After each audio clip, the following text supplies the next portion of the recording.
Good morning, good afternoon, and good evening. You are watching The Experiment. I'm your host, Joe Soro. And if you're wondering why I'm somber, I think most of you who are Steeler fans watching the show for the first time probably feel the same way I do right now. For my friends who watch all my other shows, who just like to watch, no matter the theme, because I have different themes for my shows, I have different allegiances in other sports. But today is Steeler morning. Today is Steeler day. I don't know how bright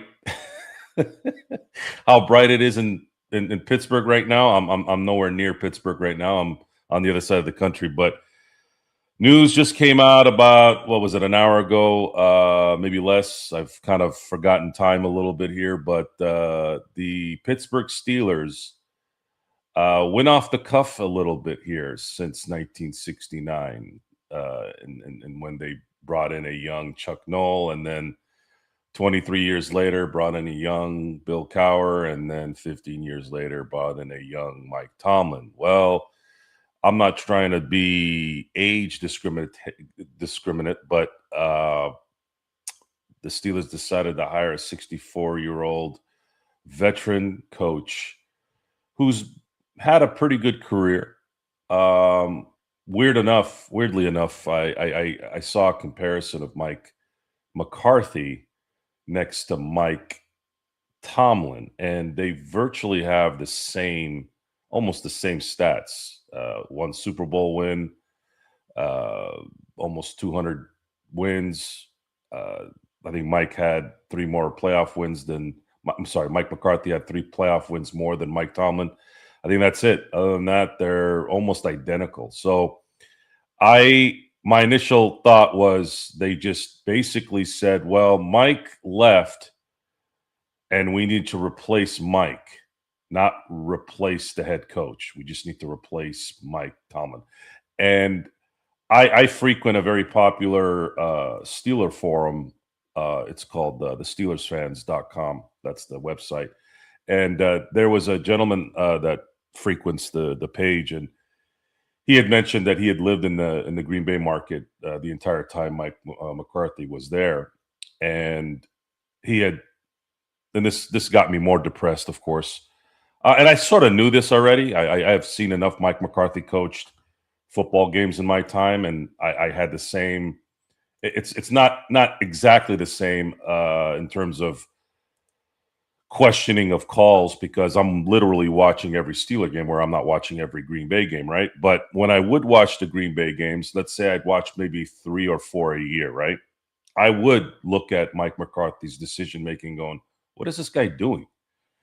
And of course, I didn't have any skin in the game, so it wasn't that drastic when he would make a mistake. But I did notice it. Now I think that's where the depression is. I'm I'm remembering those moments in the last 17 years, and going, man, we just, I felt like Steeler fans got a lifeline by Mike Tomlin stepping down, because Art Rooney II will not fire anybody. And I'm thinking, man, there's word that there's going to, there's a lot of these McVay disciples out there. There's a lot of young coaches that we would be excited about seeing how these guys can be the next 15, 20-year guys, right? And I was very excited about the Chris Shulas out of LA, something that made sense, which was a defensive-minded guy, but also from the McVay tree. McVay's trees already dwarfed so many veteran coaches, just him coaching the last, 8, 9 years. Mike Tomlin has not a single branch from his tree anywhere. And McVay's got, like, I don't know, I think 4 guys are head coaches from his area. So I was excited to see what happened, and I was kind of caught in this little kind of area where, do I want the Rams to lose this week so that they can get going on that? Shieldhouse and Shula were the ones that I kept hearing about, and I was excited about hearing more from them. And it turned out that the Steelers just decided that we're not going to ever rebuild. We're not going to lose on purpose, which I understand that. and no one's telling you to lose on purpose, but why can't you just let talent be the important part of this? And why are you hiring a 64-year-old head coach who's had a reputation of having the same issues that Mike Tomlin has had, where there are questionable timeouts being called, bad calls on challenges, questionable game management decisions? I mean, seriously, the ownership basically just replaced Mike Tomlin with Mike Tomlin. And I hope it wasn't because they wanted to keep Aaron Rodgers. I actually did want Aaron to stay, and not because I like Aaron Rodgers. I thought he did pretty well this year. Other than the Charger game, I think he did pretty well. Didn't have a lot to work with. Some of you already know I'm not really a big DK Metcalf fan. Never really wasn't, even from the beginning. When I heard that they did the trade, I wasn't really excited about it because I don't like DK Metcalf. DK Metcalf is the quintessential all talent in his prime player, but doesn't really work in his craft, doesn't get good separation, drops the ball too much. And for me, if you're a receiver that doesn't have separation skills on a consistent basis and doesn't catch the ball well, you really have no value. It's kind of like having a quarterback that can't throw accurately. And you've seen that with guys like Josh Allen. Josh Allen, a lot of stuff going on in Buffalo right now with Josh Allen and the head coach and the ownership. And the ownership didn't make themselves look too good too when they did that little press conference. I thought that was kind of hammy the way they handled it. But when you get down to the result part of things and why Buffalo can't get over, well, there was a play in that game against Denver in overtime where Josh Allen missed a wide open. I think it was Knox. One of the tight ends. And if he makes that pass accurately, it's a touchdown and they win the game. And I can't stress this enough. And this is why, again, this becomes a depressing day in Pittsburgh, is if you're not going to have your team fundamentally sound, and I know that not everybody's going to be fundamentally sound and talented at the same time. I get that. But fundamentals can be ingrained in anybody. It's just, the talent is what separates it, obviously. But at least the fundamentals, when you need something, if everything else is not working and you need that one guy that's not as talented just to make one extra play, that's when that becomes important. That's when it becomes a absolute need, right? If you have your stars doing it, these are the results of an idiot who gets suspended. And I've been on record saying the guy that was bothering him should have got punched. He should have brought him. He should have made it worth his while at that point. And I can't stand obnoxious fans. I always say I wish he had just punched him in the throat so he could, throw him down. But that's because I'm a violent man. I don't like people doing stupid shit and calling my family names, right? But in that case, besides that, he doesn't do it on the field either. So it's not like it matters. Josh Allen not being able to hit his tight end in stride on a seam route where it would have been an easy touchdown to win the game. Those are the plays that great ones make that win Super Bowls or go to Super Bowls. And if you don't make those passes, that's you end up losing these close games. Everything in football, everything in basketball, everything in sports, with these guys who are very talented, very prepared, everything's sometimes just a little bit, just an inch away from winning, an inch away from losing. And how you fill in that inch is what's going to gauge your worth. So the Steelers hire Mike McCarthy, essentially in terms of the results of their career and the results of how they manage a football game, they're almost identical. And I don't know what I don't know where to go with this. The one good thing about it, I would say, is at least because he's in his going to be in his mid. This guy's supposed to retire next year, right? Isn't 65 the retirement age? I don't know what the plan was to hire him and think this guy Mike McCarthy's not going to be here for a decade. So what was this for? Do they really believe that they're a Super Bowl team? They haven't been able to develop anybody lately either. We're going to find out if that was a Mike Tomlin thing or if it was a general manager thing in terms of picking, because that's what you notice when you see let's say the draft picks between 2000 and 2009 versus 2010 and 2019. You notice a lot more duds picked in the first round. That the latter part of Tomlin's career, was that due to lack of intelligence in drafting, or was it a lack of development? Because if you look back in 2000 when they were going to Super Bowls and winning Super Bowls, they were hitting on every first round. Plaxico in 2000, even though he wasn't there for the Super Bowls, he was pretty damn good in 04 when they went 15-1, and they let him go because of money, and that's how it is in the NFL, right? You can't pay everybody. And then 2001, they got, in my view, the best nose tackle that's ever played in football, in Casey Hampton. And then in 2002, they got a really damn good guard. The only reason why people don't talk about Kendall Simmons a lot is because he had a shortened career, but he was a starting guard in Super Bowl 40 and was a really good one. He had an ailment, I think. I don't know if it was diabetes or some kind of autoimmune issue, I think.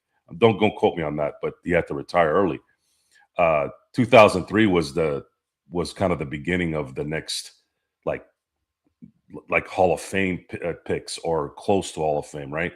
So they get Troy Polamalu in 03. You all know who he is. 04, they get Big Ben. 05, they get Heath Miller, who I don't think anybody's going to argue. Sorry, Bernie Cunningham, the greatest tight end that's ever played in Pittsburgh, and Heath Miller. And then 06, we get the Super Bowl MVP of Super Bowl 43 in Santonio Holmes. 07, Steelers really did well in getting Lawrence Timmons, and they also drafted Lamar Woodley in the second round in that draft. That draft was amazing. So yeah, so that's why those teams did what they did, and they were hitting on fourth round picks. They were hitting on sixth round picks. They were able to get Willie Gay and getting Ike Taylor. I mean, Ike Taylor was a fourth round pick. William Gay was I think he might have been a seventh round pick if I remember correctly. So you have all these picks that are becoming essentials on your team, and you build this depth on top of that. You're hitting on the first round picks, but then your fourth and sixth and seventh round picks are creating that depth and even perennial starters. You don't have that the second half of this particular century, right? You didn't really get a lot of those guys between 2010 and 2019. So now what do? Now what? Okay, so you hit on TJ Watt, you hit on Casey Hampton. I'm sorry, Cameron Hayward. Who else? I think Antonio Brown you hit on, but he was a 6th round pick. You hit on Le'Veon Bell. He was a 2nd round pick, but that's it. You don't really have any memory of anybody else. It didn't get stacked up enough, right? Again, there's more guys, David DeCastro and all those guys that made Pro Bowls, but I don't know where to stand on this at this point. I think we know who've watched the Steelers play here at least the last 25 years. We know who the Rooneys are and how they've operated and what's worked and what's not worked. And essentially what's happened now is we're looking at a team that essentially said we just had our favorite coach retire, and we need to go find someone that's exactly like him. I don't know. I'm in total shock. I'm in total shock. I don't know what to do. I'm gonna get on some of your comments here before I start talking more depression here. I'm guessing Joe isn't going to be happy about this. Yes, not upset, but definitely not happy. I wish they had waited but I don't even know what that means either. Yeah, this is an ownership that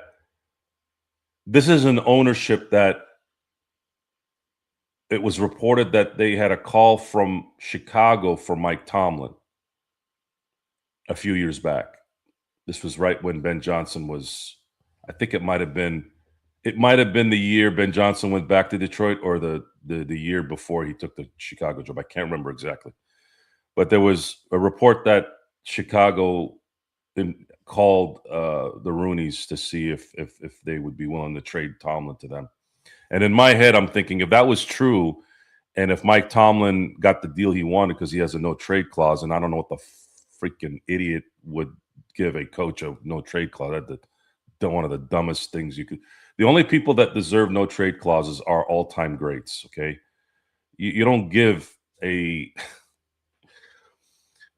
even in when it comes to players like Bradley Beal got a no trade clause. Like, what the hell? If any GM, whoever that GM was who gave Bradley Beal a no trade clause, that guy should never. I wouldn't hire that guy at McDonald's. That is just mind boggling how stupid of a decision that was. Anyways, so Chicago apparently called Pittsburgh and said, "What's the gauge on Mike Tomlin? Would you guys be willing to, send him over?"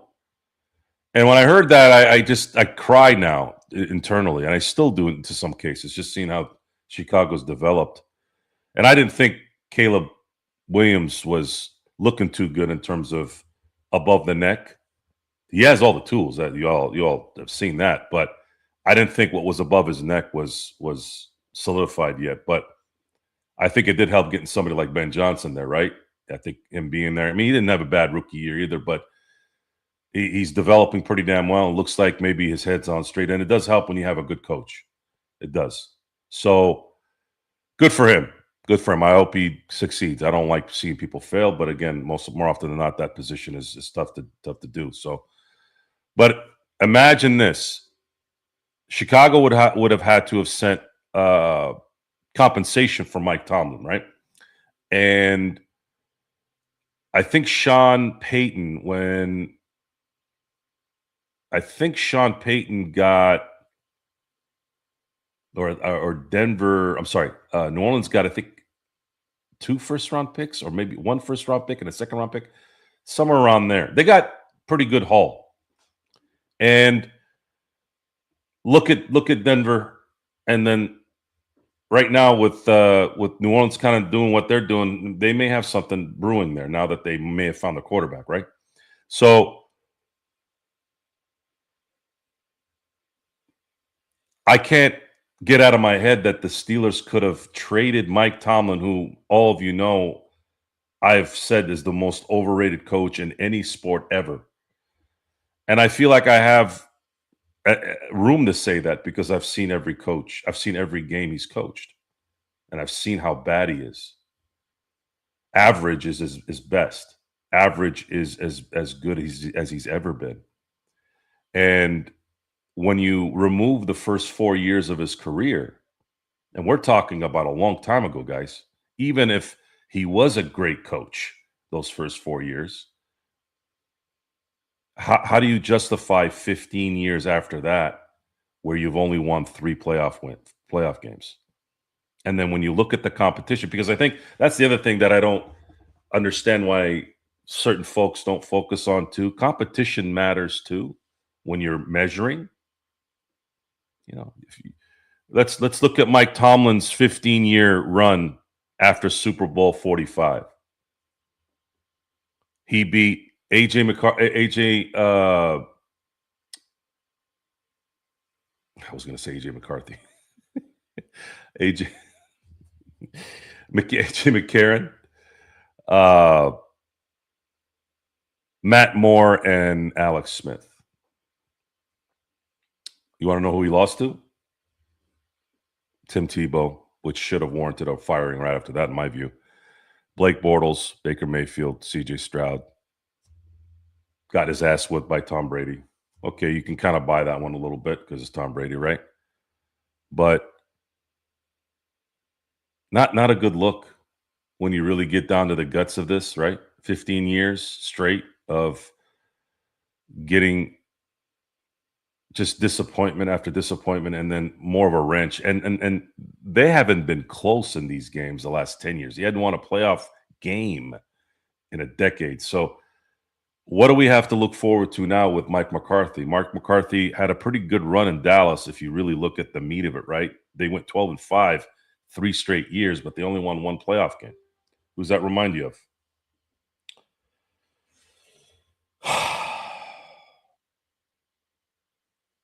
Yeah. I'm getting a lot of shit now from friends.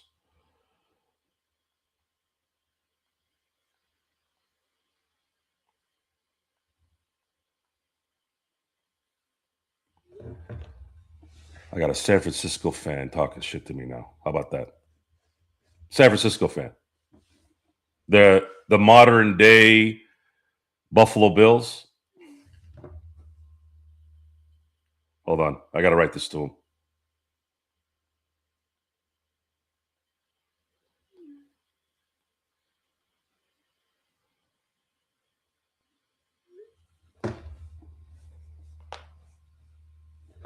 Hold on. I know I got him now because he just cussed back at me. So he writes me, Mike McCarthy, what a home run hire, right? Obviously being condescending. And I go, worry about your own team that can't win, dick. He laughs and then says, get fucked. And then I said, Niners are the modern day 90s Bills. You guys just hired the white Mike Tomlin, which just he's right on that. They basically hired Mike Tomlin. Mike Tomlin's long lost brother from another mother. Sorry, guys. I went on a little bit of a tangent there. Let me get back to your guys' comments here. JY, so does this mean Rodgers isn't coming back?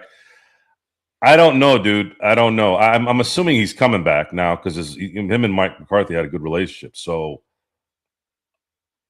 that probably played a factor. I wanted him back regardless of who the coach was because I was thinking, they have some good picks in this draft. They have 3 third-round picks. They have a second-round pick. They have a first-round pick. They have a lot of picks in the first 90 selections, right? 95, so 90, 96 selections. Get some talent in here. Maybe we can get lucky and draft a third-round quarterback that becomes that guy. Maybe Will Howard becomes that guy. I don't know. It's a lot of question marks, but I know they're better. There's not. There could be worse. Not having could be worse, but I don't mind having Aaron Rodgers play one more year and bridging the gap a little bit and maybe try to win and teach some of these young guys some things, right? But it would make it. I don't know if that might have factored in. The way that the Steelers organization is running now is they don't want to ever. They don't want to ever lose. They're not going to tank, and they just would continue. Looks like they would prefer to continue to be the Charlotte Bobcats of the 2000s. Just keep getting 8 seeds and hope for the best and stay stagnant, stay mediocre. And that's an interesting word now because Mike Tomlin was known as mediocre Mike. And then they just hired a guy that might match that same energy. Is it all Mike Tomlin that was the problem here? I don't know. Starting to question that too now. Or is it just the Rooney's not being able to do things? And this is me. This is someone who is bagging on guys like Mike Brown, who own the Cincinnati Bengals, and how just pathetic they are. And then we have the analytical dipshits in Cleveland who make their coaching candidates take quizzes and tests and have to turn in their Scantron and their Cliff Notes and and cite their like. What are you doing? This isn't This isn't school. This isn't fifth grade. This is what happens when you rely on the corporate number bullshit, right? But then the other side of it is because there's always a balance, right? So you have these idiots in Cleveland who are all analytical, right? Apparently, from what we've heard, and then you have the Roonies who were stuck in 1976 still. And I hate to say this because I do believe in loyalty and I do believe in support. I do. But everything's a balance. There's got to be a return for that loyalty, especially in a business of results. This isn't a family member at home, working at a normal job, bringing money to pay for bills and things like that. This is a bigger thing here. There's more attention to this. There's more. It's a results-driven business. That's what keeps people coming and supporting you, right? What is it? What is it about these two people that are so stupid? They own billion-dollar franchises. Yet you have one that's a fucking useless organization in Cleveland. Maybe Art Modell Art Modell is hated in Cleveland, and maybe he wasn't wrong in that. Maybe Cleveland shouldn't have a team. They got reinstituted in 1999. They haven't won one AFC North freaking division since. They've never won an AFC North division because when Houston came in 2002, realignment was changed to a 4-division league. So you look at the Cleveland Clowns is really what I call them. Overly analytical to the point where no one wants to go there and coach. To the Steelers, who have loyalty, have the respect of the league, all this stuff, but yet they're equally in a place where they're not competing. Maybe not equally in terms of record at the end of the year, but the Cleveland Browns and the Steelers, the last 17 seasons haven't been any different other than a division championship. And to me, a division championship only means something when it allows you some advantages in the playoffs, home games, bye weeks. That's what that's for. Division does matter in the NFL. It does matter because you're able to get that home field from that. You're able to get possibly a bye. There is value there. But what value is it if the Steelers keep losing in the first round like they have in the last decade? Where's the advantage? You've lost home games. You've lost home games to guys like C.J. Stroud who practically give you 3 turnovers and you still get blown out. You lose to the Baker Mayfields. You lose to the Blake Bortles. I mean, like, what are we doing here? At what point does the result matter?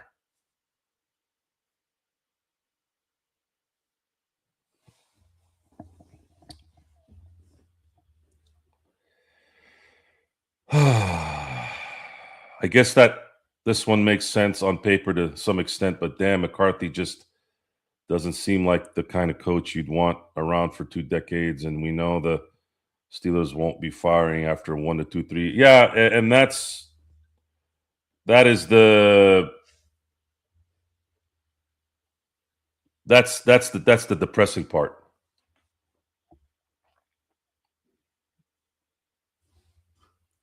Let's say, God willing, McCarthy is got all his faculties between now and 74. He ain't getting fired. I mean, they would have to go 2-15 back-to-back seasons to maybe figure something out there. I don't know. We don't have the details yet. At least I haven't gotten them on what the numbers are on the contract. Is it a 4-year deal? They usually give 5-year deals for the coaches, but I don't know what the contract is at this point.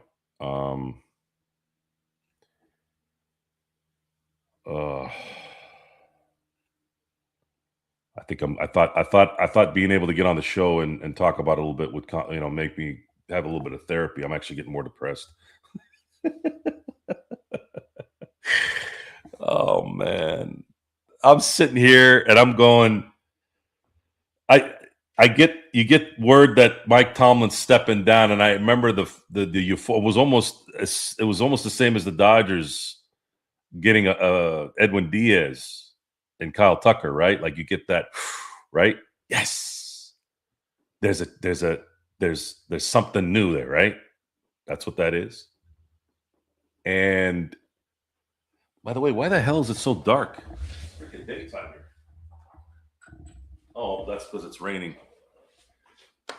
I thought I was going into the evening here. It's still morning here, or no, afternoon. Sorry. So I think that's probably why I'm depressed even more. Is because I was so happy that Mike Tomlin stepped down because they would have never fired him. Now I'm thinking, okay, who's available, right? I was on the Ben Johnson radar until he got hired by Chicago for a few years. I'm not in tune with certain assistants as much as I'd like to. I just don't have time. But there's always been a few that catch my eye, and I'm thinking, okay, good. All right, guys, the Steelers have a habit. The last three coaches, they have a habit of usually getting a defensive-minded type guy: Chuck Noll, Bill Cowher, Mike Tomlin, and they're usually young. They're in their 30s. Chuck was 39. Cowher, I think, might have been 34, 36. I think 36. And then Tomlin was 34. So I was like, okay, cool. They're going to get a young coach. And what young coaches are out there right now, right? All of them look like LaFleur or McVay. They all look like Abercrombie and Fitch models, right? But they're all geniuses in their offensive mindsets or maybe defense, right? Usually it's the offense. And I said, too, let's get an offensive-minded McVay disciple to get in here and do their thing. Hire Brian Flores to be defensive coordinator. Hire another McVay disciple, assistant, whatever, to help gauge whatever the head coach wants. Like, those are all going through my mind. So the difference between the Dodgers and the Steelers right now is you hear about certain things that the Dodgers need, and then what do? They get the best possible player for that deficiency. They needed everyone. And again, we didn't know really. There was interest, quote unquote, but we didn't really know that the Dodgers were going to get Edwin Diaz. We didn't know they were going to get Kyle Tucker, really. We knew that they needed their talent, but things were kind of like quiet. So look at the differences here. We're begging as Steeler fans to get certain people that we know that the Steelers need, and they don't even come close to getting those guys at all. Couldn't wait for Shieldhouse. Couldn't wait for Chris Shula. Why? Why were you in such a hurry? Where was Mike McCarthy going to go? Was he going to go to Buffalo? Was he going to go to Cleveland? Okay, so what? What was the point of doing this so quick? Why not you wait? Are you really going to take a Zoom fucking call to decide on whether somebody's good or not? They're not focused on the interview. They're still coaching, and that should tell you something. That should tell you, hey, these guys are still coaching for a reason. We're going to wait. But again, like my good friend Empire Jeff says, and perfect timing here, Jeff, if you're still listening. I'm just sitting on the couch, right? I don't know shit. I've just seen every football game since 2000. I don't know shit about my team. I don't know shit about football. Okay. Sorry, I have to throw a little bit of shade on you there, Jeff.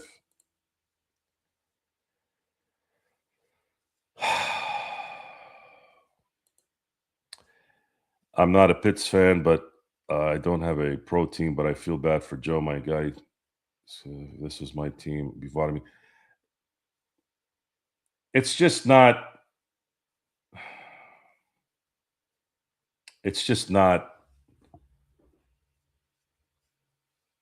I guess you can't have everything. At least I've seen a couple Super Bowl wins, I guess, at this point with Pittsburgh. That's kind of how you go. That's what you got to go with, right? I think the part that sucks is with all the information that you have and all the current things that you can get yourself. This isn't Pittsburgh 1960 where they were broke, basically, right? The Pittsburgh's a notoriously cheap team. And I've had to defend Bill Cowher in this because everybody keeps yapping. All the fucking deadheads that don't know shit about my team, even guys that are Steeler fans now that didn't know what the fuck was going on in the 90s and 80s. I remember I was hearing, well, Bill Cowher had a dead spell where he didn't even make the playoffs 3 straight years in the late 90s. I'm like, well, did you pay attention what the fuck was going on then? How the Steelers were losing free agents left and right. Couldn't sign, had to get rid of Rod Woodson for some weird reason because they couldn't come up with a number to give him the number you wanted. This is, at that time, arguably the best complete cornerback in the league. He obviously, Dion was still, in 96, I'd say he was still the best cover corner, but it was starting to go down a little bit. But definitely best all around cornerback at that moment. But then a year or two later, you could see there was a little bit of a decline, and then eventually became a Pro Bowl safety. Anyways, Carnell Lake gone, Rod Woodson gone, Chad Brown gone at that time. They were losing guys left and right. Well, at some point, there is you can see the difference in talent that's not there. You need some time to draft new guys. And then as soon as they hit on a few guys, they drafted Hines Ward, they drafted Joey Porter. Late in the 90s, you started rebuilding that. They got Jerome Bettis in 96, who kept things afloat. So then all of a sudden, Bill Cowher starts to win again in 01, 02. Hit a little bit of a rut in 03, but because of that rut, they were able to get the 11th pick in 2004, and they drafted Ben Roethlisberger.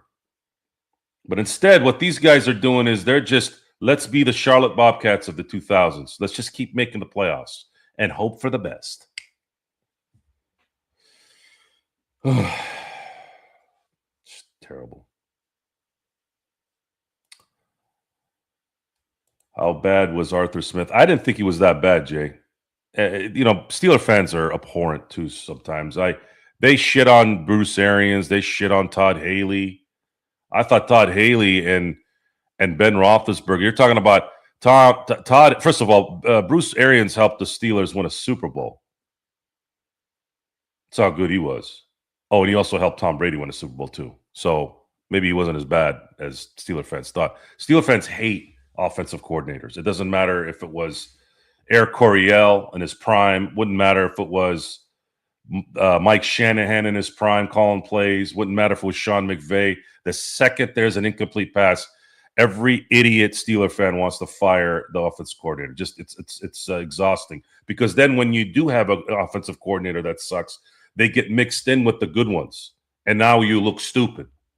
Now you justify what Jeff says about the couch guy. There's a difference when I criticize one guy versus another guy. There's a difference. Some of the people out there don't understand the difference looking from the outside because they're so stupid in terms of, I'm not calling Jeff stupid, by the way. I'm talking about the couch guys that he's talking about. That this is where he is right. A lot of miscommunication with some of you people out there. You guys' interpretation sucks, so I got to be really clear. Got to talk to you guys like you're 3-year-olds. So anyways, there's a difference. And Arthur Smith was not the problem. Okay? You had no receivers on this team. DK Metcalf is at best, a number 2 receiver. At best. Ideally, a 3. I'd rather have him be a 3. I'd rather him be a possession receiver. Which is kind of weird considering he's a shitty separator, right? But why I say a 3 is because you have a really good 1 and a really good 2, let's say, they're going to take up a lot of attention, which will allow DK to have more one-on-one. And then at that point, if you have a smaller corner on him or something, you could throw a little bit of a fade or whatever, or get a nice 5-yard in, 5-yard out, 10-yard seam route, whatever, and get a few catches from him. Cool. But he is overpaid and overvalued by a lot. And I said this before the year started. This wasn't something is it an accident that Seattle got better by trading him? And that's with Sam Darnold at quarterback. Imagine that. Results, my friends. It's the results. This isn't Joe Soros' opinion. Opinions mean dick. Unless you're asking, what's your opinion on so-and-so's performance? Well, it's this. And then if you are someone who doesn't know what's going on, I guess it's good conversation. But I'm usually not going to ask somebody a question of opinion unless I really need to know. Let's say I don't know anything about soccer, and I'm like, well, tell me something. Who is really better than Messi? Who's better, Messi or Ronaldo? And then the two fucking foaming animals that are on each side. I thought the LeBron, Kobe, MJ, LeBron fiasco was bad. Jesus Christ, you people. Soccer fans are fucking... Yeah, Americans get all the shit for being gun happy and nuts. There is no one batshit crazy more than when you talk about who's better, Messi or Ronaldo. The fuck is wrong with you people? They're both great. And comparing, oh, well, he won the World Cup. Well, of course he won the World Cup. He's Argentinian. Portugal's not going to win a World Cup. So I'll base my response from that, right? That opinion that I am curious to know why. And then a lot of times I'll do a little bit more research and realize, wait, hold on. This doesn't sound like an opinion. This sounds like favoritism now because this is your guy. Now, I love Kobe more than anyone, right? In terms of the Lakers. But you can't justify that he's better than Michael Jordan. He got close.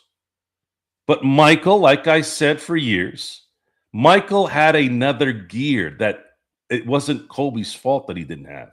And on top of that, Michael's hands were like Shaq's hands. Shaq and Kawhi's hands. They were like freaking baseball mitts. And it wasn't even, and it was thin and long too on top of that. It wasn't like they were like chunky either. So, it's like, this is about the results, people. This isn't about me coming on here and soapboxing and telling you how I feel. And I wouldn't give a shit about any of that if I was listening to myself.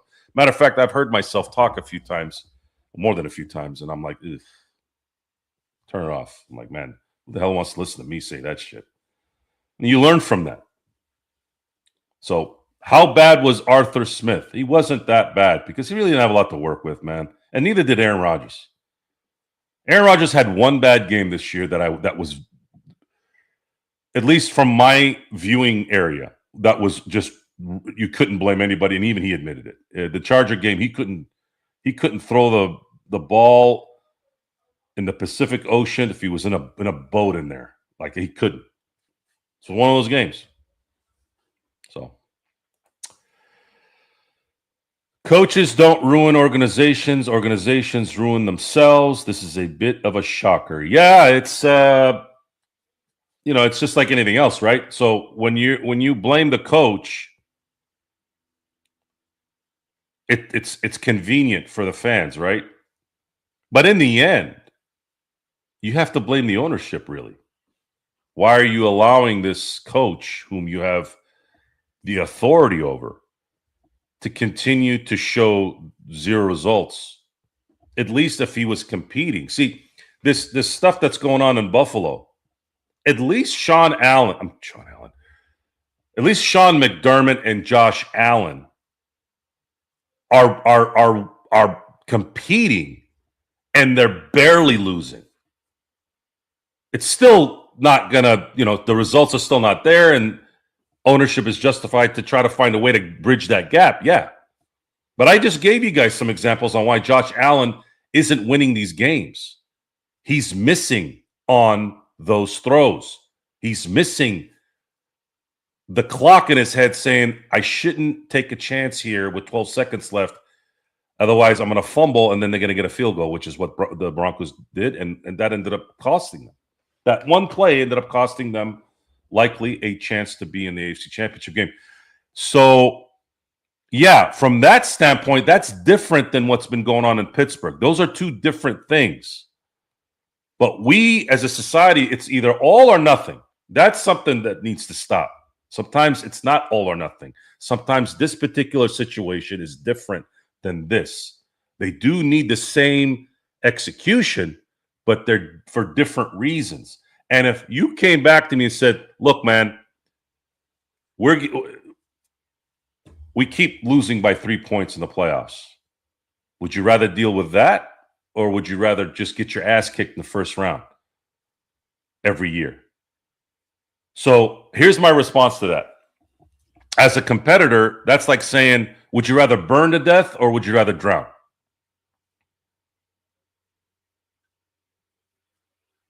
It's kind of like they're the same. But how you judge those two is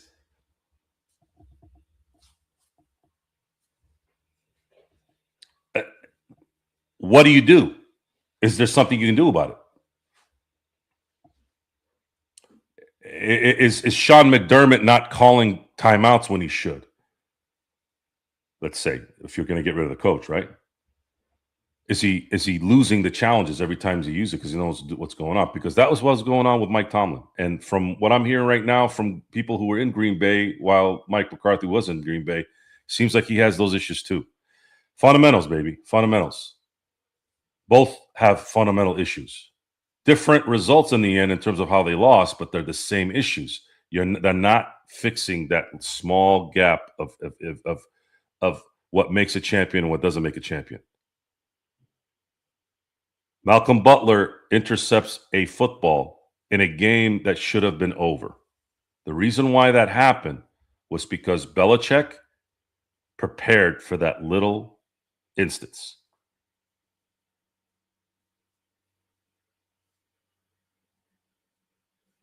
You look at, I'm going to use another Dodger thing because my boy Jeff is here. A lot of us are Dodger fans. The Blue Jays are making a little bit of a run. Someone who's been much maligned from my perspective, Dave Roberts puts in Andy Pages at center field because he wanted a stronger arm in case they get a pop-up and somebody tags up to try to score a run, right? Next play, like the next freaking play, he's catching a pop fly that gets the third out, runs over his teammate and catches the ball. Moves up Will Smith from 4-2, who has the game-winning hits. Will Smith. Yeah. This is instinct, right? You could say it's luck, but how is that scenario luck when he makes 4 decisions in that game that wins them the game? He brings in Yamamoto when he brings him in. He takes Edman out, puts Pages. He makes a play. He moves Will Smith out from 4-2. He helps win the game. He takes out Pages, moves Edman to center, puts Miguel Rojas in there. He has what essentially you could call the game-winning home run, and he has the game-winning out at home. Like at some point, like 4 or 5 times in a game, like you can't call that luck. That's called there's an instinct, and guys like the great ones like Bill Belichick have those instincts. I'm not asking Mike McCarthy or Mike Tomlin to be Bill Belichick, but at least have the basics done. At least have the basics figured out. When to call timeouts. Teach your players when you get to the freaking sideline, run forward and practice that. Practice it. Value the fundamentals. We had problems with that. We're Laker fans as well. For those of you who are Steeler fans that don't know who we are yet, you're here for the first time, please like, subscribe, and hit the notification button. I have I actually have 5 themed shows. Steelers, Lakers, Dodgers. Sometimes I'll have a Laker Dodgers show. Sometimes I'll just have the experiment where I talk about everything. Today is Steeler Day. And it's a sad Steeler Day. At this moment, it's a sad Steeler Day. And no one wants Mike McCarthy to be successful more than me, believe me. Mike McCarthy has never given off anything negative in terms of his personality or his who he is. It's sad that this has to be the way it is, but this is a results business, and Mike McCarthy unfortunately matches what Mike Tomlin has done in his career as of now.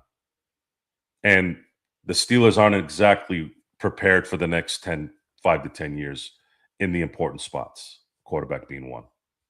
And you have TJ Watt, you have Cameron Hayward, who are your pillars on defense who are long in the tooth. So who's going to take over? There isn't any young player on the Steelers right now that you could say this is the next guy that's going to anchor this team. Joey Porter Jr. had a great year.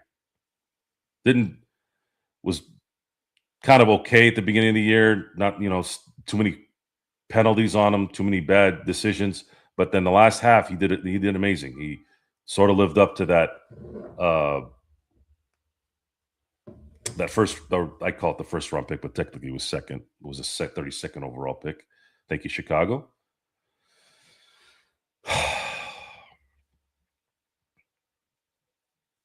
But yeah, just kind of numb. Just numb. I wonder if it signals a shift in the way we've all gotten used to Pitts being run. They've always gone for young coaches they can develop. To me, this means Rodgers likely coming back. It's very likely, and I wasn't against him coming back even if Mike McCarthy wasn't there. Yeah. That's pretty much what it looks like right now. My hope was that they were going to get someone from the tree of Timothy, Jesus, the McVay tree, Sean McVay tree. I was intrigued by Chris Shula. A lot of reports out there said they were interested in Chris Shula, and they did a virtual Zoom interview with him. And again, I was going back and forth on whether I wanted the Rams to lose this weekend so they can get things going, but it doesn't matter anymore now. You have Peter Griffith as your head coach. Thanks, son. Appreciate that. Really, really do. That's just what I needed to hear right now. You guys should have gotten Sean McDermott. I don't think he would have been a good fit in Pittsburgh. McDermott would have been the obvious great hire. No, he wouldn't have been a great hire. Not in Pittsburgh. Told you it would happen. Maybe Rodgers comes back now. Well, Rodgers coming back was a necessity. They don't have anybody else. And maybe they can develop Will Howard. I don't know. The only reason why I don't have a lot of faith in that is because there's never been a good Ohio State quarterback in the NFL. That includes C.J. Stroud.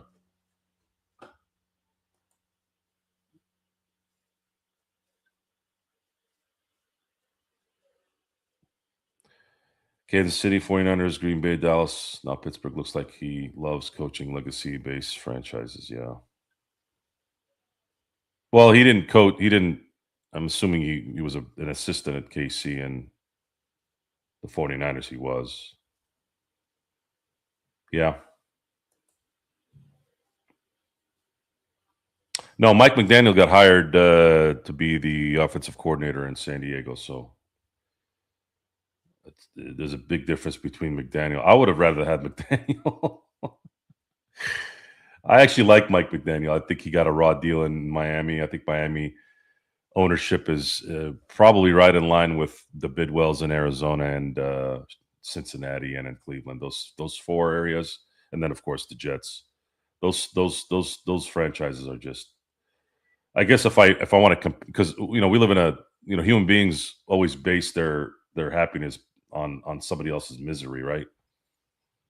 That's kind of where I'm at right now. I'm basing my misery right now against the Jets, Miami, Arizona, Cleveland, Cincinnati, and saying to myself, that could be they could be them.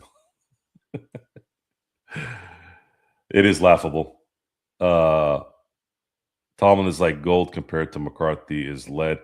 I'd say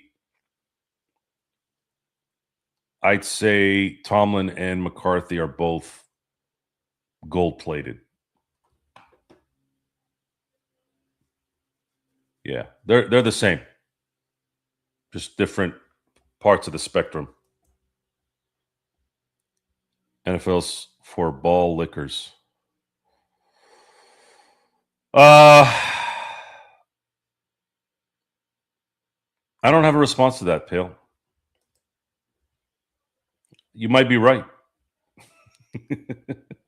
Well, they have that. What is it? Bad Bunny. He's going to be doing the Super Bowl halftime show. He's a ball licker, isn't he? So maybe you're right. And of course, the ball lickers of all ball lickers, Mister Fucking fake ass Roger Goodell. He's just getting that guy so he can create controversy. So a bunch of fucking moths to the flame go on Twitter and jerk off and complain again about the halftime show. So yet Kendrick Lamar last year, who actually does have talent, who can sing and sings good stuff, who's a family man, does role model of all role models, right? And everybody's sitting there shitting on it, right? Okay, so they get a family man who actually has ridiculous talent, and his music is good, especially considering what hip hop has been the last 15 years. Pure garbage, right?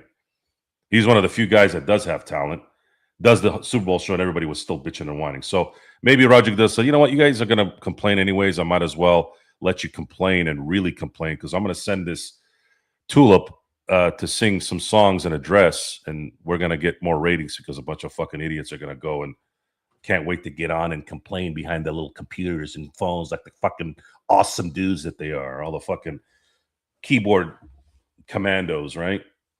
All you guys who are like that, you're better as compost. Help the trees grow better. Just compost yourselves, because you're useless to society. The Pitts OC to Pitts fan is like the Lakers GM to. So this is like if I had to compare it,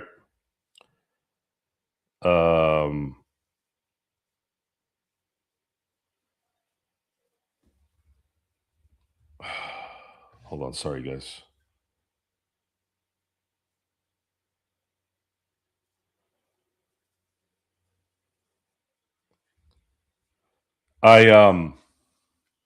This was like right now. This feels like Byron Scott getting hired with the Lakers.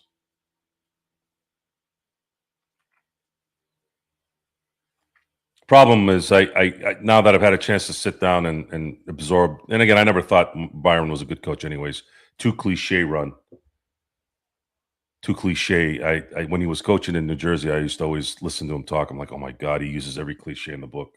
Cliche coach drive me nuts.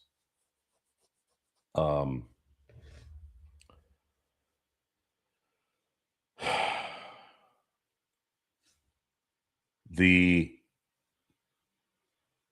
Mike McCarthy hire is like the Lakers hiring Byron Scott. And Byron Scott had the worst constructed team at that time that we'd seen in Laker history at that point, right? So he didn't really get a fair chance to coach something with some talent, even if he wasn't as talented as we had hoped he'd be. But yeah, that's comparable. That's comparable. Aaron, what's up, man? Good to see you, brother. Sorry, I had to open up the morning with a depressing show. I'm going to get to all your guys' comments here and then close the curtain on would it be justified to call it Black Sunday? Mike Sunday? Aaron, that's been the same reaction we have all had today. Yes. Oh, good. Was worried Joe was going to say LeBron. I would have had look up Cash Patel and compare him to. I saw that. I think they sprinkled a little bit of that CGI shit in there. MJ1, Kobe 2, Kareem 3, 4. You got to put LeBron. You put LeBron ahead of Julius. You put LeBron ahead of Duncan. In front of Hakeem.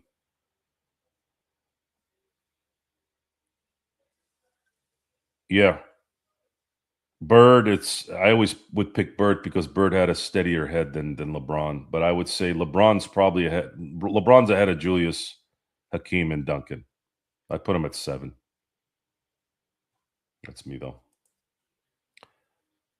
McCarthy's a great regular season coach. Geez, where have we heard that before? Wilt is overrated. I wouldn't say he's overrated, but he came up lame too many times in the big spots. He can't be the all-time best when you're 2-4 in the finals. If he had gone 6-0, like MJ did, I guarantee you he would have. It would still be Wilt being number 1. You got to win. It's the talent and the winning. That's what separates Michael from everybody else. Michael never lost. Michael never lost when it mattered in the big stage. Jeter would say that about losing, whether it's an ALDS or blowing a 3-0 lead in ALDS. Losing's losing. And the thing is, the stage does matter too. Again, you have to. You're not going to win. You're not going to be in the finals every year or the Super Bowl. But when you're there, you have to judge. Like, for example, I'll use this. Tom Brady lost 3 Super Bowls, right? That's a lot. Now, he won 7, but those 3 he lost, he really had to watch them lose on the sidelines. And he only had really one really bad play in a Super Bowl, which was the fumble against Philadelphia on the sack. And he passed for 500 yards in that game. See what I'm saying? Like, you got to judge it by that too. So when people say, oh, well, Michael failed against the Pistons, and da-da-da-da-da. I'm like, well, it's still a team game at the end of the day. Michael was there killing everybody, and then Scottie Pippen had a migraine in Game 7 in 1990. It's like, what do you want him to do? It's a team game, right? Pay attention to the details, guys. It will set you free. It'll set you free from opinionators. Because most people have their opinions based off of shit. Shit that they heard online, shit that they haven't researched, shit that makes them feel good. So that's why I don't trust people. Hold on, sorry. Wilt has become probably the most underrated in history. I wouldn't say underrated. The problem with Wilt was he was his own worst enemy. He worried about what people thought. When you hear somebody say, no one cheers for Goliath, that means it bothered them that people didn't support him. If he had taken on the villain role more, he probably would have won more.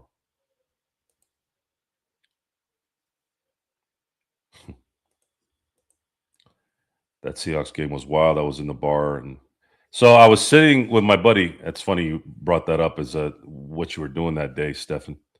I was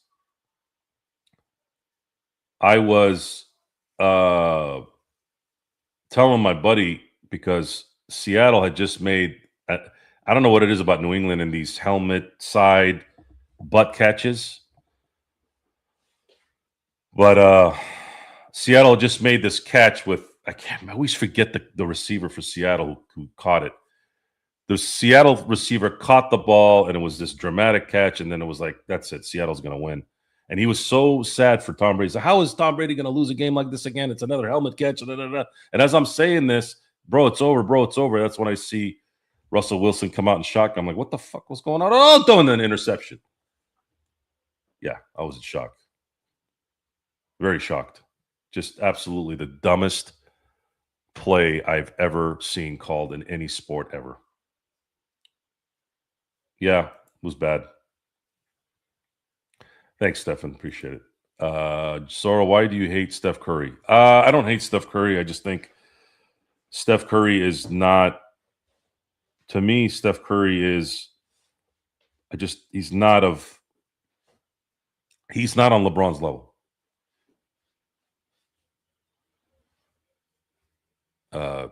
He's the greatest shooter of all time, one of the best team sport players of all time. No ego. Open arms when Kevin Durant came. Never had a rift with Klay Thompson or that psycho dumbass. Not psycho. Psycho is usually for people who actually have intelligence. Just a moron like Draymond Green. Love that he was a team guy. I thought that's probably that's his second best attribute. And then, of course, the deadliest shooter of all time. But in terms of all overall uh, basketball, I just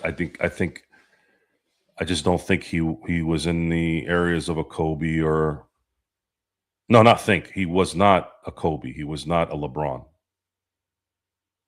No matter how good he was at shooting, you could exploit him, and I have evidence to that. He didn't win a Finals MVP until 2022 because of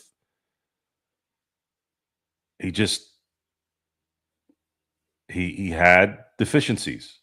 I don't know if it's because he was too small. That plays a part in it. He's listed at 6'3", but I think he's 6'1". No, he's 6'1". There's only so much a guy that's 6'1" can do against guys that are 6'6" that can jump out the building. You know what I mean? The size is probably what makes it that. It's not hate. It's just he was incapable of shutting somebody down that has talent and things like that. It's just I just don't. I think his game was unique. It transcended an era for sure, but I never thought that he was ever better than LeBron James or even Kevin Durant. You value rings that Russell won on team with 8 Hall of Famers, teams more than I value Russell because he did put the value in winning, and at the time, the reason why the Celtics had so many Hall of Famers because Red Auerbach was ahead of his time.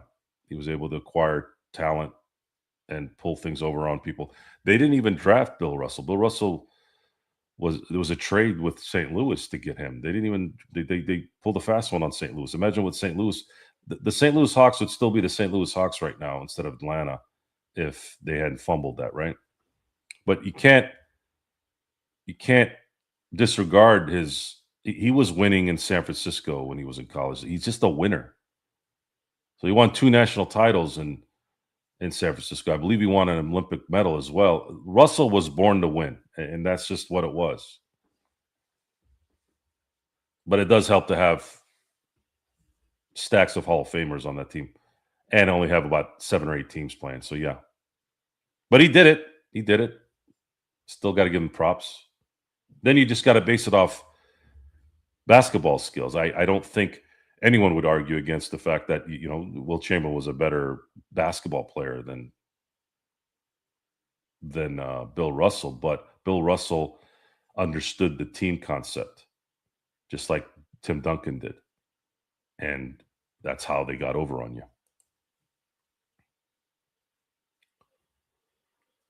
Light-skinned. Are you talking about Steph Curry?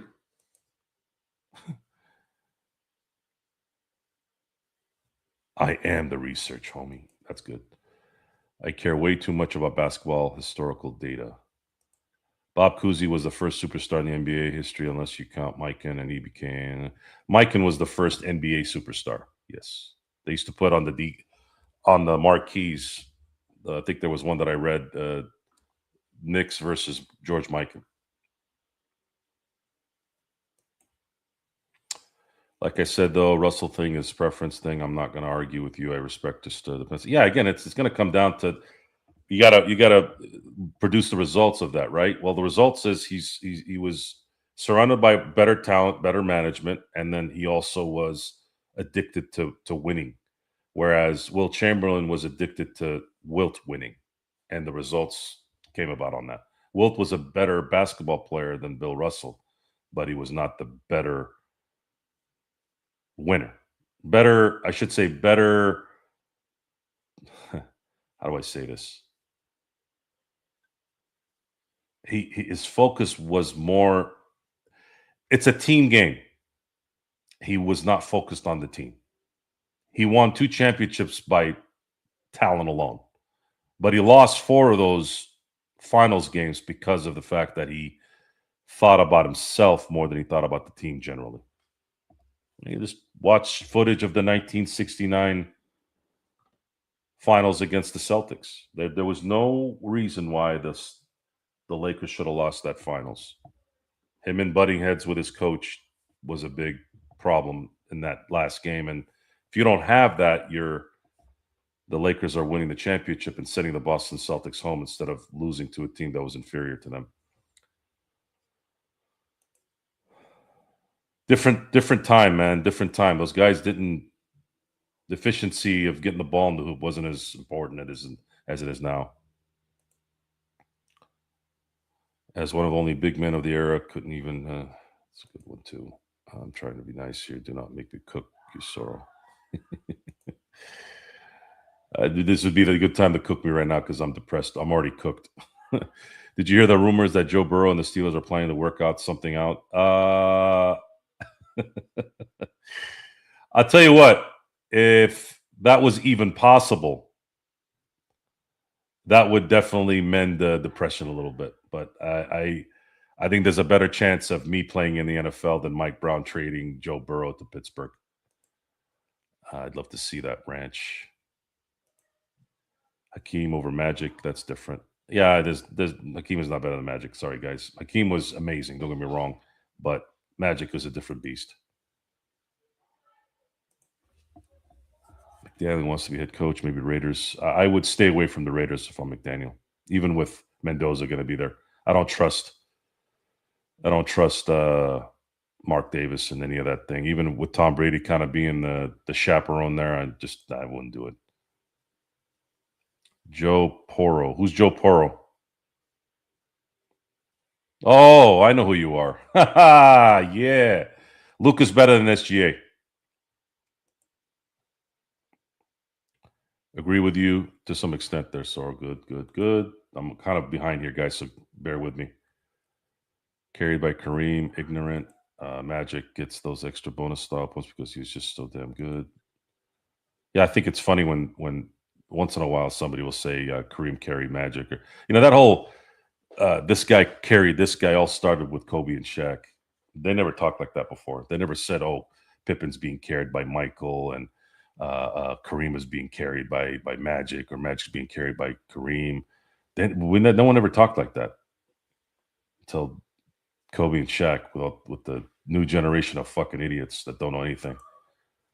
They act like this is a one-on-one game. Kareem doesn't get 6, 5 in Lakers without Magic. Magic doesn't get 5 without Kareem.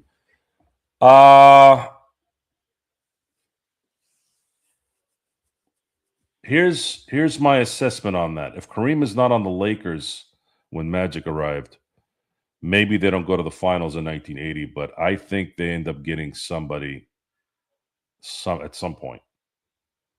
Magic could have won with anybody. Magic took Vlade Divac to the finals. Magic took Vlade Divac to the finals and was 3 games away from winning a title. And that was with James Worthy and Byron Scott being hurt in the 91 finals. So Magic was him.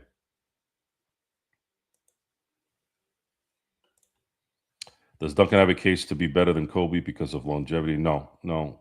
Duncan was never better than Kobe at any point in his career.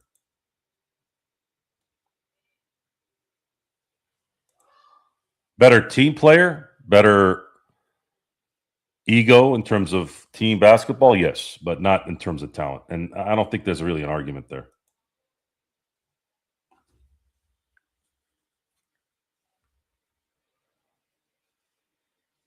Hey, man, what's up, man? Good to see you. Good to see you, Henry. Kobe also had 12 All NBA defensive selection, is tied for the most first. Yeah, he was, dude. Kobe is the second best player I ever saw. I don't give a shit what anybody else thinks at that point. I saw virtually his entire career. I saw almost all of Michael Jordan's career. I've seen all of LeBron's career.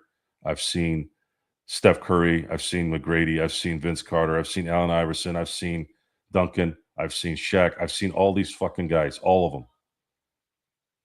Michael and Kobe are 1 and 2.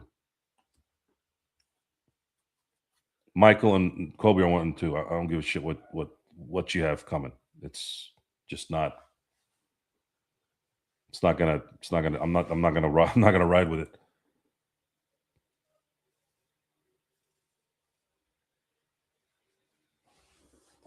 Duncan didn't dominate like you think he dominated. Duncan knew his limitations and used it as a weapon, which is why the team around him was so good. Look what he did in 2014. Many won't agree with this, even Spurs fans won't agree with it, but 2003 is voted as the best Spurs team of all time of all time, right? Because that was Duncan at his peak in terms of his powers. But I am without there's no doubt that the 2014 team was the best Spurs team I've ever seen. I actually say that the 2014 team was one of the best teams I ever saw, and one of the best, if not the best, coaching season I've ever seen. That always comes to mind for me. And Duncan was nowhere near at his powers at that point. But the reason why they were so good that year was because of his unselfishness. He played 29 minutes a game in that season.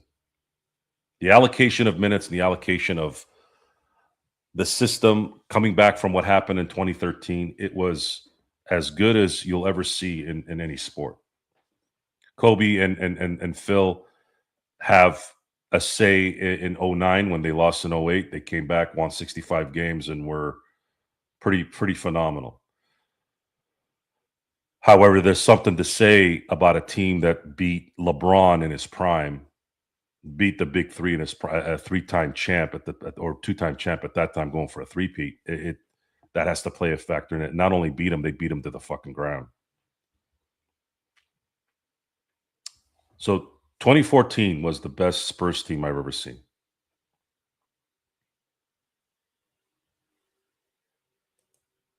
And Duncan had a lot to do with it, not because of his talent specifically, but because of his mentality. God help the NBA if it was Duncan and Kobe playing together. They would have won, those two would have won 8, 9 championships. And that's not an exaggeration. No. Kobe's number 2, not 4. Did the Lakers underachieve with the 2014 team? I think they ran out of gas at the end. And you saw it. You saw it happening. But I didn't think they were going to lose to Detroit, even though they did lose some gas.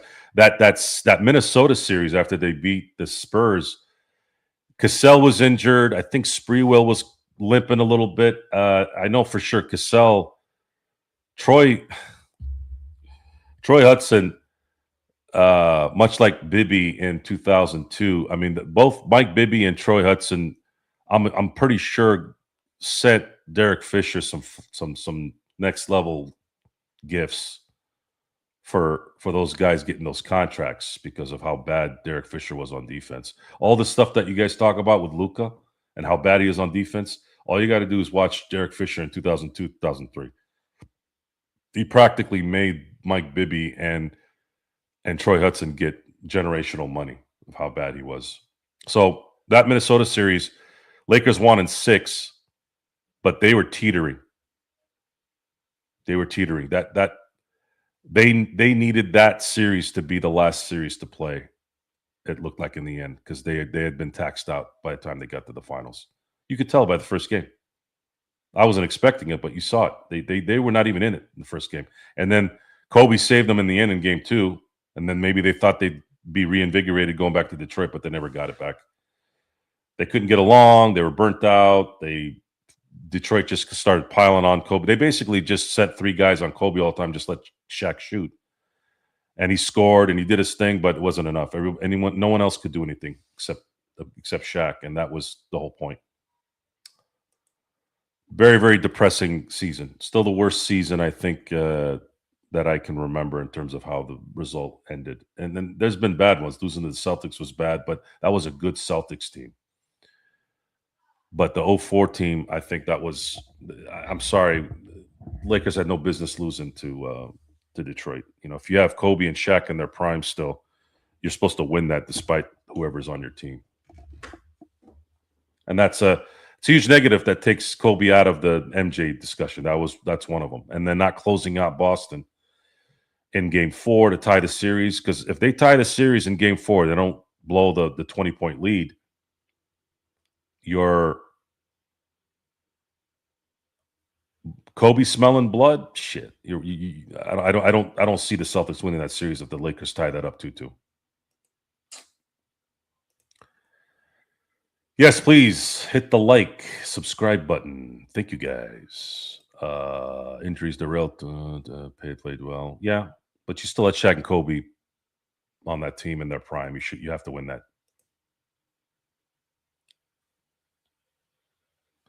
Well, he won 4 championships in LeBron's era because in 2015, Kevin Love and Kyrie Irving weren't available in the finals. That was his 2 and 3 guy, and he still took that Cleveland team to 2-1. They had a 2-1 lead in that series. Imagine if they had Kyrie and Love. Warriors don't win that series, and Andre Iguodala wins Finals MVP, and I still say to this day that they should have given that MVP to LeBron James, even in a losing matter. He was the MVP of that series.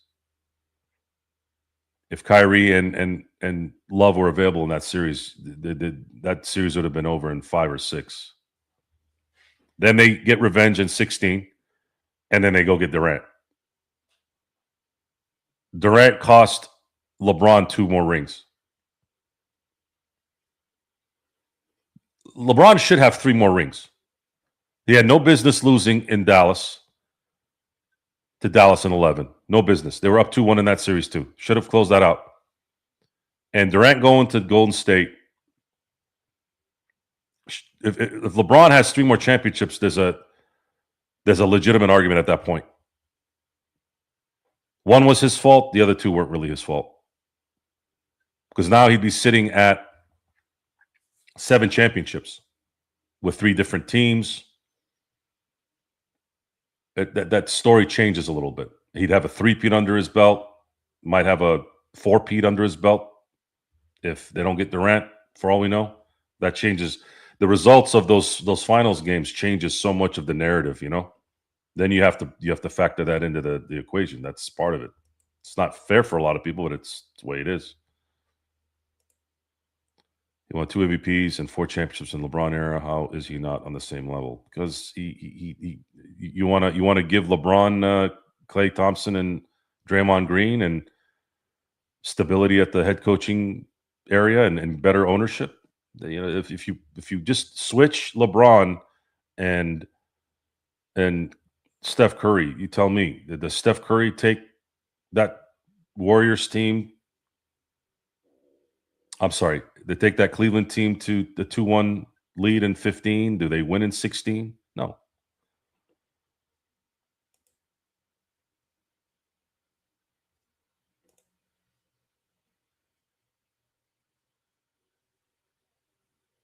No, if you remember, Steph Curry did not have a good finals in 15. It was okay.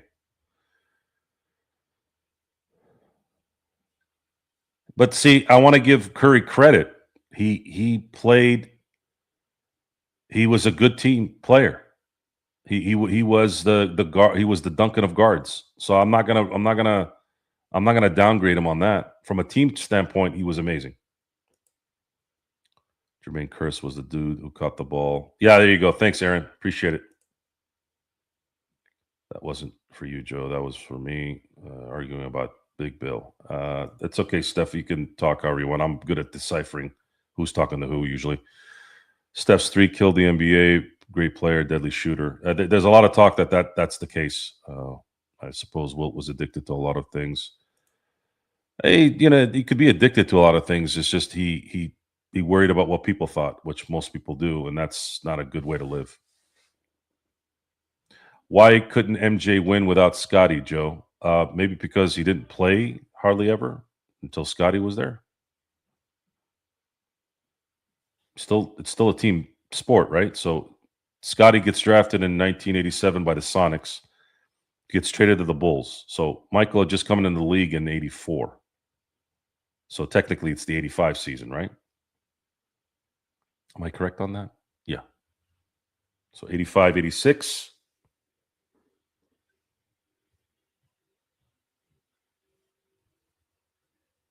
85, 86, and then Pippen's there in year 3.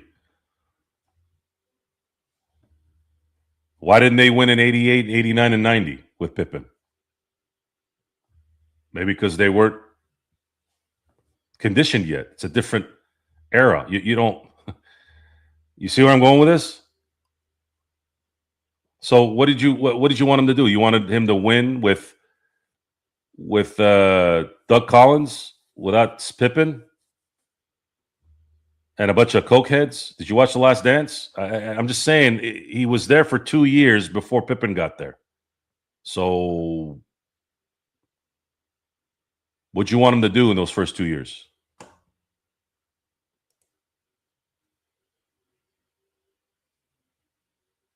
Competition matters too, Will Jones. Much like how when they're comparing Ohtani versus Babe Ruth played in the dead ball era.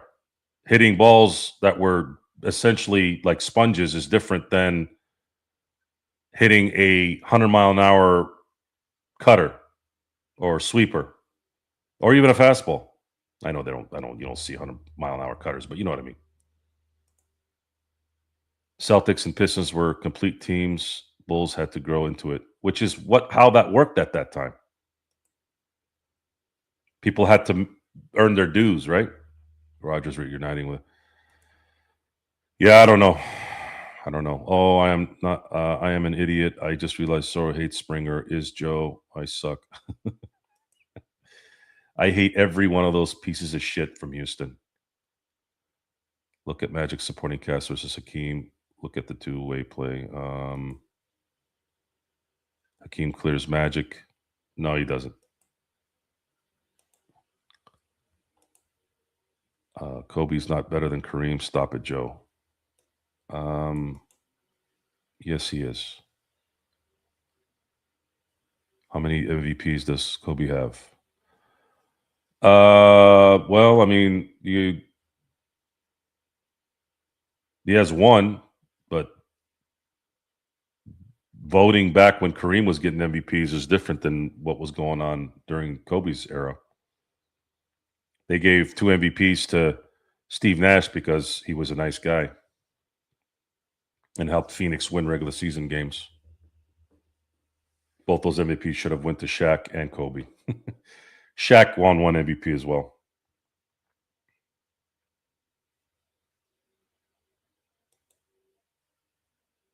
Kobe and Kareem have the same amount of finals MVPs. Does that help?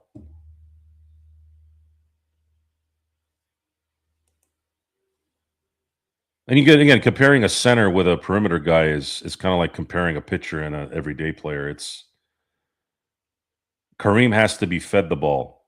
Kobe, Jordan, LeBron, those guys control the ball. Those guys have a better say in results than a center. Kareem can't dribble the ball from one end to another and create shots. He has to be given the ball. So it's different. It's a different. I separate the two. But I can't put a center as the best player of all time because of that.